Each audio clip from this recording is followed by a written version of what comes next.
Welcome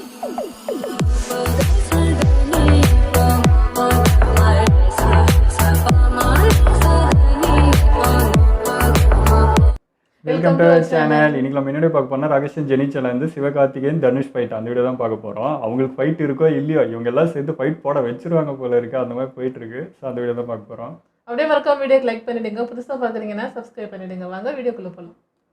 hi ஆரஞ்சபிளட்ஸ், welcome to ராகேஷன் ஜெனி. தமிழ் சினிமாவோட ஆரம்ப காலத்திலிருந்து எம்ஜிஆர், சிவாஜி, ரஜினி, கமல், விஜய், அஜித், விக்ரம், சூர்யா, தனுஷ், சிம்பு, விஜய் சேதுபதி, சிவகார்த்திகேயன் இப்படின்னு அவங்களுக்குள்ள எந்த காம்படிஷனுமே இல்லைனாலும் இப்படி ஒரு காம்படிஷன் ஒன்று கிரியேட் பண்ணி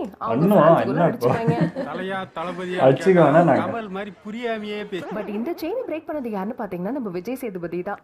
தேதிக்கு எனக்கும் சிவாக்கும் நல்ல ரிலேஷன்ஷிப் இருந்தாலுமே சிவா தான் என்னோட போட்டியாளராக பார்க்கப்படுறாங்க. அவர் தான் அவங்க தனியா நடிக்கிறாங்க, நான் தனியா நடிக்கிறேன். எது கம்பேர் பண்றீங்க? இதெல்லாம் கம்பேர் பண்ண வேண்டிய விஷயமே இல்ல. என் கூட இருக்கிற சமகாலத்துல இருக்க ஒரு நடிகரை நானே கொண்டாடுறேன், அதான் சரின்னு தோணுச்சு எனக்கு. அது ஃப்ரெஷ்ஷா இருக்கும் தோணுச்சு. அவங்க திறமைய பொறுத்தது. சோ அவங்களா இவங்களாம் கேட்காதீங்க அப்படின்னு சொல்லி ஒரு ஸ்டேஜ்லயே ரொம்ப மெச்சூரா இந்த விஷயத்தை ஹேண்டில் பண்ணிருப்பாரு. மான்கரத்தை வைங்க நான் தான் சொன்னேன். அந்த போஸும் நான் தான் கொடுக்குறேன்னு சொன்னேன். ஆனா இந்த விஷயத்தினாலயும் அண்ட் வேறு சில காரணத்தினாலயும் நம்ம சிவகார்த்திகேயனோட பேரு மட்டும் அடிக்கடி சோசியல் மீடியா பக்கம் சும்மா கொழுந்து விட்டு எரிஞ்சிட்டு இருக்கு. கேம்ப் ஃபயர் மாதிரி இப்பயும் எரிய ஆரம்பிச்சிருக்கு. அதுக்கு என்ன காரணம் அப்படின்றத டீட்டெயிலா அந்த வீடியோக்குள்ள பார்க்கலாம். வாங்க வீடியோக்குள்ள போலாம்.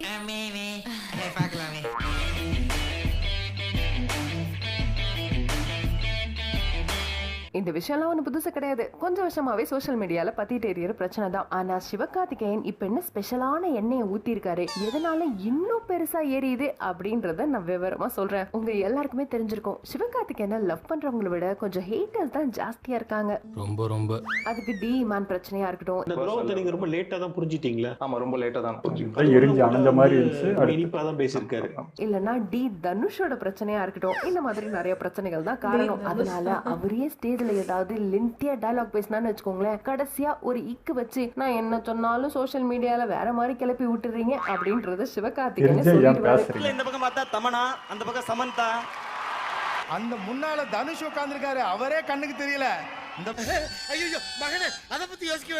அதனாலே பொதுவா மனுஷன் கொஞ்சம் லைட்டா பயந்து ரொம்ப பொறுமையா தான் பேசுவாரு. அந்த ஆங்கர் காலத்துல இருந்த சிவகார்த்திகேயன் இல்லாம இப்ப வேற மாதிரி சிவகார்த்திகேயனா தான் இருக்காரு. அதையும் தாண்டி இப்ப நம்ம சூரிய நடிச்ச கொட்டுக்காளி அப்படின்ற படம் ஆகஸ்ட் 23 ரிலீஸ் ஆக போகுது.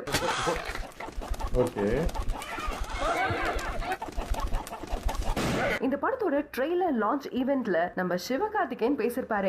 ஏன்னா அந்த படத்தோட ப்ரொடியூசரே அவர் தான். அப்புறம் வெற்றிமாறன், மிஸ்கின் இவங்க எல்லாரும் வந்திருக்காங்க அண்ட் பேசவும் செஞ்சாங்க. அண்ட் படம் நல்லா இருக்கு அப்படின்ற மாதிரி அப்ரிஷியேட் பண்ணிருப்பாங்க. அப்புறம் சிவகார்த்திகேயன் பேசும்போது படத்தை பத்தி 4 வார்த்தை பேசிட்டு, இந்த படத்துல மியூசிக் டைரக்டரே கிடையாது, நாங்க சவுண்ட் இன்ஜினியர்ஸ் வச்சே நிறைய சவுண்ட்ஸ் கிரியேட் பண்ணிருக்கோம், அதை தான் படம் ஃபுல்லா யூஸ் பண்ணிருக்கோம் அப்படின்ற மாதிரி சொல்லியிருப்பாரு. கேரக்டர்ஸ் என்ன உணர்றாங்களோ அதை ஆடியன்ஸ் உணரணும்ன்றதான் என்னுடைய முயற்சினை, அதை தான் பண்ண போறேன்னு சொன்னாரு.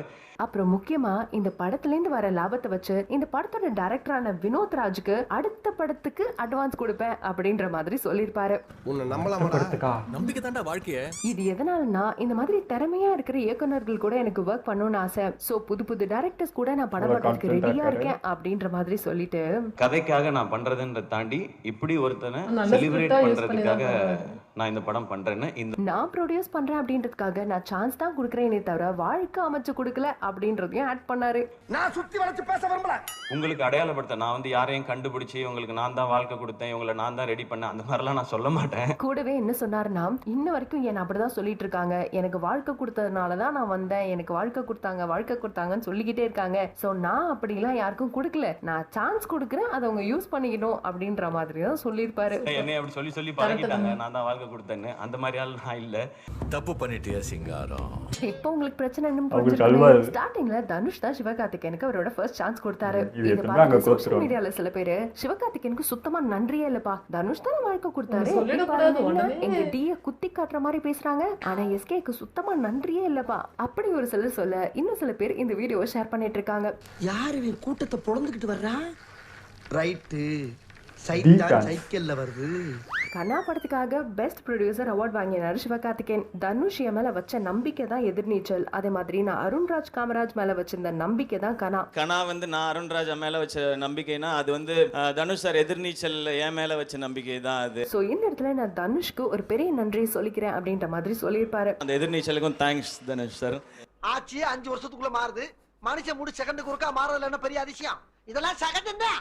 அப்புறம் ரெமோ படம் வந்துச்சு இல்லையா, அந்த படத்தோட ஆடியோ லான்ச் அப்பையும் இப்ப நான் இந்த இடத்துல நிக்கிறதுக்கு முக்கியமான காரணம் தனுஷும் அப்படின்ற மாதிரியும் சொல்லியிருப்பாரு எஸ்கே. எனக்கு நிறைய வாய்ப்புகள் நிறைய பேர் இருக்காங்க. ஒரு நல்ல படம் கொடுத்தவர் தனுஷ் சார். ஒரு வாய்ப்பு தான் சொல்லுவாங்க. இவர் இந்த மாதிரி இருக்க நம்ம தனுஷ் என்ன ஃபீல் பண்றான்னு பார்த்தா எஸ்கே கூட எதிர்நீச்சல் டைம்ல ஒரு ப்ரோக்ராம் பண்ணிருப்பாரு விஜய் டிவில. அந்த ப்ரோக்ராம்ல என்ன சொல்லிருப்பாருன்னா, நான் எஸ்கேவை ஒரு சில வருஷத்துக்கு முன்னாடி இருக்கிற என்ன மாதிரி தான் நான் பாக்குறேன், சோ அவரு என்னையும் தாண்டி பெரிய ஆளா வருவாரு பாருங்க அப்படின்ற மாதிரி பாராட்ட தான் செஞ்சிருப்பாரு. 5-6 இயர்ஸ் முன்னாடி நான் எங்க இருந்தனோ சிவகார்த்திகேயன் நாங்க பாக்குறேன். இன்னும் ஒரு 5 இயர்ஸ்ல அவர் எனக்கு மேல கூட இருப்பாரு.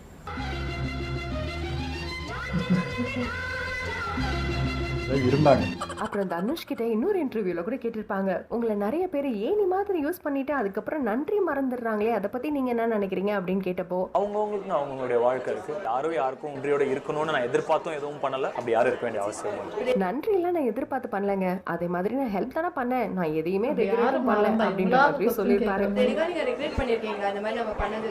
யாரையோ சொல்றதை யாருக்கிட்ட தப்பே பண்ணலங்க.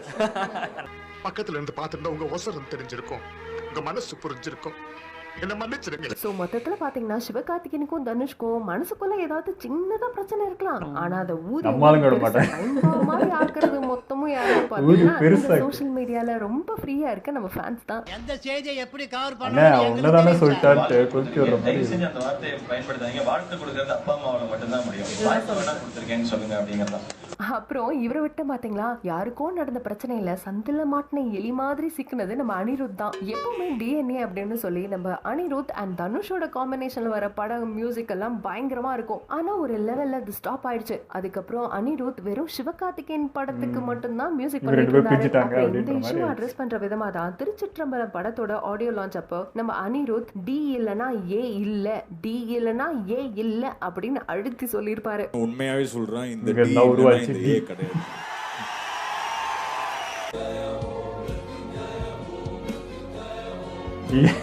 ஏன்னா அனிருத் கொஞ்சம் வருஷத்துக்கு முன்னாடி கார்ல போயிட்டு இருக்கும்போது என்ன லைஃப் இது அப்படின்ற மாதிரி ஃபீல் பண்ணிட்டு இருந்தாராம். ஆனா நம்ம தனுஷ் தான் இன்னும் 10 வருஷத்துல நீ எவ்வளவு பெரிய ஆளாகிற பாரு, கண்டிப்பா ஆவ அப்படின்ற மாதிரி ரொம்பவே மோட்டிவேட் பண்ணாராம். நீ வேணா பாரு, நீ 10 வருஷத்துல நீ எந்த இடத்துல இருக்கன்னு மட்டும் பாரு அன்னைக்கு சொன்னாரு. 61வது நாள்ல உங்க வளர்ச்சியை இந்த ஊரே வேடிக்கை பார்க்கும். சோ அந்த மோட்டிவேஷனும் தான் காரணம் நான் இந்த நிலைமையில இருக்கிறதுக்கு அப்படின்ற மாதிரி நம்ம அனிருத் சொல்லியிருப்பாரு. 3 வந்தது, விஐபி வந்தது, மாரி வந்தது, இப்போ திருச்சிற்றம்பலம் வரைக்கும் வந்திருக்கு. சோ மொத்தத்துல டிக்கும் ஏக்கும் பிரச்சனை முடிஞ்சிச்சு, டிக்கும் எஸ்கேக்கும் பிரச்சனை முடிஞ்சுன்னா சோசியல் மீடியா கொஞ்சம் அமைதியா இருக்கும். அவங்களே வந்து அது சொல்லுவாங்க. மறக்காம இருந்தா அது மாஸ். நம்பி வந்தாங்க கை விட மாட்டேன், நன்றி கேட்டாலும் கண்டுக்க மாட்டேன். எத்தனை நண்பன் துரோகி ஆனாலும், எத்தனை துரோகி எதிரி ஆனாலும் நான் தாங்குவேன்டா, நீ நல்லா இரு. எனக்கு தேவைப்பட்ட நேரம் அந்த பரதேசிய யாரு யாருக்கு வேணா வாய்ப்பு கொடுக்கலாம், ஆனா திறமையும் உழைப்பும் இருந்தாதான் உயர்வு இருக்கும், வளர்ச்சி இருக்கும் அப்படின்றதுக்கான ஒரு பெஸ்ட் எக்ஸாம்பிள் நம்ம சிவகார்த்திகேயன் தான். சோ அவரோட அடுத்த படமான அமரன் வெற்றி பெற வாழ்த்துக்கள். See you all in next video. Until then, tata, bye from Rakesh and Jenny. அடுத்த வீடியோல மீட் பண்ணலாம். பை. இப்போ விடுங்க, இதுக்கு முன்னாடியுமே தனுஷ் அவங்களும் சிவகார்த்திகேயன் 2 பேருக்கும் சண்டைன்னு சொல்லி ஏகப்பட்ட புரளி போச்சு. அப்பவே வந்து அவங்க 2 பேரும் லைவ் ஷோவில் கால் பண்ணி என்னப்பா நமக்குள்ள சண்டை போதாமே அப்படியா அப்படின்னு கலாய்ச்சிட்டு இருந்தாங்க. ஸோ அவங்க சும்மா இருந்தாலுமே இதுதான் பிரச்சனைன்ட்டு வெளியே தான் நிறைய போயிட்டு இருந்தே தவிர அவங்க அப்போல்லாம் ஒத்துமையாக தான் இருந்தாங்க. இப்போ கூட பார்த்தீங்கன்னா சிவகார்த்திகேயன் சார் வந்து வாழ்க்கை யாரும் கொடுக்க முடியாது, வாய்ப்பு தான் கொடுக்க முடியும். அவரும் எல்லா இடத்துலையும் வாய்ப்பு தான் யூஸ் பண்ணியிருப்பார். தனுஷ் சார் வந்து எங்கேயுமே வாய்ப்பு கொடுத்தேன்னு எந்த இடத்துலையும் அவரும் சொன்னதே கிடையாது. சிவகார்த்திகேயன் சார் யார் அந்த மாதிரி சொல்கிறாங்களோ அவங்களுக்கு தான் அது போய் சேரும். அப்போது இது வந்து தனுஷ் சாருக்கு கிடையாது, அது அவருக்குமே தெரியும் அவர் அந்த மாதிரி யூஸ் பண்ணலைன்ட்டு. நம்மளா வந்து இவர் தான் சொல்லிட்டாரு அவர் தான் சொல்லிட்டாரு அப்படின்ட்டு ஜாயின் பண்ண மாதிரி இருந்துச்சு. எனக்குமே அது சுத்தமாக பிடிக்கல தான். ஏன்னா அது எப்போவுமே எல்லா இடத்துலையும் பார்த்தா வாய்ப்பு தான் பேசுவார், வாய்ப்பு கொடுத்தாங்கன்ட்டு. இப்போ வாய்ப்பு கொடுத்தாங்கன்னா அவர் இன்னும் எந்த ஹார்ட் ஒர்க்கும் பண்ணாமல் எந்த ஒரு இது இல்லாமையே வந்துடுவார். அந்த ஒரு வார்த்தை வந்து அவர் பின்னாடி போட்ட எஃபர்ட் எல்லாம் மறைச்சிருது. அது எதுவுமே அது யார் கண்ணுக்கும் தெரியாமல் இது கொடுத்தனால இவர் வந்தார் அப்படிங்கிற ஒரு இது போயிடுது. ஸோ அது தப்பு தானே. அந்த மாதிரி எனக்கும் சொல்லக்கூடாதுன்னு தான் நினைக்கிறேன். ஸோ தனுஷ் சார் சொல்லாட்டியும் சுற்றி இருக்கவங்க மற்ற பேர் சொல்லியிருக்கலாம்ல, இவங்க வாய்ப்பு கொடுத்தாங்க, இதனால தான் பண்ணி வந்த அப்படின்ட்டு. அதை வச்சு மற்ற எத்தனை பேர் வந்து சிவகார்த்திகேயன் சார்கிட்ட அதை யூஸ் பண்ணியிருப்பாங்களோ தெரியாது. அதனால கூட அவர் கடுப்பாகி அந்த மாதிரி அது சொல்லியிருக்கலாம். அது யார் சொன்னாங்களோ அவங்களுக்கு அது போய் சேரும், அவ்வளோதான். என்ன பிரச்சனைனா இப்போ வந்து என்ன சொல்கிறது, அவர் தான் வந்து ஃபஸ்ட்டு சான்ஸ் கொடுத்தாருன்னு சொல்லிட்டு தனுஷ் கூடயே ஓட்டிகிட்டு இருந்து தனுஷ் என்ன சொல்கிறாரோ அதை மட்டும் செஞ்சால் நீ அவரால் தாண்டா வந்த, நீ ஒன்றும் தனியாக எதுவுமே சாதிச்சிடல, அவரை ஓட்டிகிட்டு இருந்த நீ இப்போ இந்த வளர்ச்சிக்கு நிற்கிற, அவர் தான் காரணம்னுவாங்க. சரிப்பா நான் அவர் கூட இல்லாமல் நான் தனியாக படம் பண்ணுறேன், நான் ஒரு வேலை பண்ணுறேன் அப்படின்னா பார்த்தியா பழசு மறந்துட்டேன், அவர் விட்டு நீ பாட்டுக்கு பண்ணுங்கிற, அவர் எத்தனை சான்ஸ் கொடுத்தாரு, அவர் சொல்கிறது செய்யாமல் நீ பாட்டுக்கு ஒன்று பண்ணுங்கிற. இவங்களுக்கு எது பண்ணாலுமே பிரச்சனை தாங்க. தனியாக இருந்தாலும் அவர் விட்டுட்டு வந்துட்டு துரோகம் பண்ணிட்டு அவரை மறந்துட்டேன், பழசெல்லாம் விட்டுட்டேன் அப்படின்ட்டு. ஒட்டின்னு இருந்தாலும் நீ அவர் ஒட்டினுக்கிறதுனால தான் பெரிய ஆள் ஆகிட்டேன், என்னதான் பண்ணணும் அப்படி பார்த்தா சொல்கிற மாதிரி ஃபஸ்ட்டு சான்ஸ் வந்தது பாண்டியராஜன் சார். மெரினால தான் ஒரு ஃபஸ்ட்டு படமே வெளியே வந்து சான்ஸ் இது கொடுத்தது. அப்போ அது என்ன சொல்கிறது, எல்லா இடத்துலையும் வந்து பாண்டியராஜன் தான் சாரை தான் சொல்கிறாரு, தனுஷ் அவங்க சொல்லவே மாட்டாரு அப்படின்றாங்க. இது என்ன சொல்கிறதுனே தெரியல. ஏன் இந்த மாதிரி தேவையில்லாமல் கன்ஃபியூஸ் பண்ணுற மாதிரி இருக்குது எல்லாத்தையும். எனக்கு தெரிஞ்சு இது ரீசன் வந்து சிவகார்த்திகேயன் ஷார்ட் டைமில் வந்து பெருசாக ரீச் ஆகிட்டாருன்றது அந்த ஒரு வைத்தறிச்சலா, உள்ளே எதனா நடக்குதா அதை வச்சு இது மாதிரி பண்ணுறாங்களான்றது தெரியல. இல்லை அவருக்கா நடக்குது, ஏன்னா அவர் வந்து எல்லா ஸ்டேஜ்லேயும் எதாவது வாய் விட்டு அடி வாங்குறாரு அப்படின்னு சொன்னால் கூட ஓகே. ஒரு இடத்துல அழுந்தாரு, அதோட ஸ்டாப்பு. அதுக்கப்புறம் அந்த எந்த விஷயத்துலையும் பண்ணலை, வாயே விடக்கூடாது, அவங்ககிட்ட பேசவே விடாதானு. ஏன்னா வந்து ரோபோ சங்கர் கூட மீடியா பார்த்து கை தட்டுங்க என்ன பேசுகிறோம் பண்ணுறப்போ அவர் அட்வைஸ் பண்ணார், இந்த பேர் மீடியாட்ட மட்டும் வாயே விட்டுறாரு, அமைதியாக இரு, நீ இப்போ தான் ஃபஸ்ட் டைம் வரேன், ஏற்கனவே அடி வாங்கி மெதுவாக நின்றுக்கிறேன், அமைதியாக வாயை மூடினுரு, அவங்க என்ன கேட்குறாங்க பதில் சொல்லிட்டு அமைதியாக இருந்துருன்னு சொல்லி ரோபோ சங்கரே அடக்கினவர் தான் சிவகார்த்திகேயன் சார். அவருக்கு தெரியும் என்னென்ன பேசினா எப்படி எடுத்துகிட்டு போங்க, என்னென்ன மாற்றுவாங்கன்றனால தான் அதில் எதுவுமே பேசாமங்கிறாரு. ஆனாலுமே அவர் போட்டு அடிச்சுட்டு இருக்காங்க. அது ஏன்னு தெரில, அவர் மேலே இருக்க அப்போ அந்த பொறாமை தான் அது காரணமாக இருக்குமோன்னு தோணுது. அதுதான், அது ஏன் தனுஷ் சாரை மட்டும் கம்பேர் பண்ணி பேசுகிறாங்கன்றது தெரியல. அவருக்கு தான் தெரியும் எத்தனை பேர் அந்த மாதிரி யூஸ் பண்ணியிருக்காங்க, இவர் அப்படி சொல்லி எத்தனை பேர் அங்கே பின்னாடி பண்ணிட்டு இருக்காங்கன்றது அவர் தான் அனுபவிக்கிறார், அவருக்கு தானே அது தெரியும். ஸோ இப்போ தனுஷ் சார் வந்து இந்த மாதிரி அப்போ லைன் ஏன் வச்சாரு, பாட்டுமே அதுக்கு சுவிட்சு படத்துக்கு ஏற்ற மாதிரி வச்சுருப்பாங்க, அதை தூக்கி இவருக்கு தான் சொன்னார், இந்த இன்ஃபர்மேஷன் அவருக்கு தான் பாஸ் பண்ணுறாரு, அவர் மனசுக்குள்ளே இருக்கிறத வரியாக வந்து சிவகார்த்திகேயன் கன்வே பண்ணுறாருன்னு எல்லாம் நீங்களாக கோர்த்து வச்சுக்கிறது. அவங்க பார்த்தா 2 பேர் கட்டி போச்சுன்னு ஒன்றா நின்று இருப்பாங்க. இதெல்லாம் வந்து எனக்கு தெரிஞ்சு இது கூட ஒரு பிஸ்னஸ் ஸ்ட்ராட்டஜியாகவும் யூஸ் பண்ணிக்கிறாங்க. எனக்கு தெரிஞ்சு இது ரஜினி சார் பண்ணார், அவர் வந்து தெரியாமல் பண்ணார், நான் வந்து காக்கா கழுதுன்னு ஒன்று எடுத்து விட்டார், அதுவே அந்த படத்துக்கு ஒரு ப்ரமோஷன் ஆச்சு. படம் முடிஞ்சதுக்கப்புறம் ரஜினி சாரே வந்து நான் அவரை சொல்லப்பா இவருன்னு சொல்லி அது முடித்தார். அந்த மாதிரி இதுவும் அவங்களுக்கு இருக்கிற பர்சனல் விஷயத்தை ஏதாவது ஒன்று எடுத்து சொன்னால் மீடியா வந்து இதை பரபரப்பாக்கிடு, இவர் அதுதான் சொன்னார், இதுவே அந்த படத்துக்கு ஒரு ப்ரமோஷன் ஆகிடுது. அதுக்கப்புறம் படம்லாம் 6 முறை முடிஞ்சதுக்கப்புறம் நான் அவரை நான் இவரை சொன்னேன்ட்டு அப்போ வந்து அவங்களே விளக்கம் கொடுப்பாங்க. ஸோ இதையும் இவங்க யூஸ் பண்ணிக்கிறாங்கன்னு நினைக்கிறேன் மீடியா. நீ இப்படி எழுதுவல்ல, ஸோ இதுவே நான் படத்துக்கு ப்ரமோஷன் ஆகிக்கிறேன்றதுக்காக வேணே இப்படி பேசுகிறாங்களோ அப்படின்னு தோணுது. அப்படி இன்டர்வியூ கூட கேட்டாங்க, நன்றி மறந்தவங்கள பற்றி என்ன நினைக்கிறீங்கன்னு என்னவோன்ட்டு. ஏன் வேறு யாரோ ஒரு லைஃப்பில் அந்த மாதிரி நடந்திருக்கவே மாட்டாங்களா, ஃபேஸ் பண்ணியிருக்கவே மாட்டாங்க, செலிப்ரிட்டியாக தான் இருக்கணுமா, நார்மல் பீப்புள் கூட தான் அவர் லைஃப்பில் அந்த மாதிரி விஷயம் நடந்திருக்கலாம். அவர் பொதுவாக எல்லாத்துக்கும் சொல்கிறார், அதை கொண்டு வந்து இதோட ஜாயின் பண்ணி எப்பா ஒரு விஷயத்த பூதாகாரமாக்கி என்னென்னவோ பண்ணுறாங்க. அதில் அடுத்தவங்க லைஃப் இருக்குது, எமோஷ்னல் இருக்குன்னு யாரும் யோசிக்கிறதே இல்லை. அதான் சொல்கிறேன், மீடியா பொறுத்த வரைக்கும் ஹீரோஸ் பேசலைன்னா சீன் போடுறவன், கெத்து காட்டுறவன், வேணா இவ்வளோ என்ன வளர்ந்துட்டான், இவன் எதுக்குமே பத்திரிக்கை பதில் சொல்ல மாட்டேன்றான், இவனான்றது. சரி பேசுகிறாங்களேன்னு என்ன பேசுனா, நீ எப்படி இதை பேசலாம், நீ எதை அப்படி பேசலாம், நீ இதை தான் பேசணும், இதை பேசக்கூடாது, அப்போ என்ன தான் பண்ணுறது இல்லை, எந்த விஷயமும் பேசக்கூடாதுன்றாங்க, பேசினாலும் குத்தோன்றாங்க, என்ன தான் பண்ண ஆக்டர்ஸுன்றது தெரியல. அவங்க ஒரு படத்தை பற்றி பேசணுன்னா அதை பற்றி நீங்கள் கேள்வி கேட்குறீங்களா, அந்த படத்தில் இந்த சீன் எதுக்காக வச்சிங்க, இந்த இடத்துல ஏன் இந்த டைலாக் வந்துச்சு, இது நீங்கள் அவரை மென்ஷன் பண்ணிட்டீங்களா, இது நீங்கள் இவரை குத்தி காட்டுறீங்களான்னு அங்கே கேள்வியே அப்படி தான் இருக்குது. படத்தையே பாருங்கள், படத்துக்கு ஏற்ற மாதிரி டைலாக் வச்சுருக்கேன்னா ஆஹா நீ இல்லை, நான் அதை எப்படி விடுவேன், நான் கொளுத்தி போடுவேன்ற மாதிரி.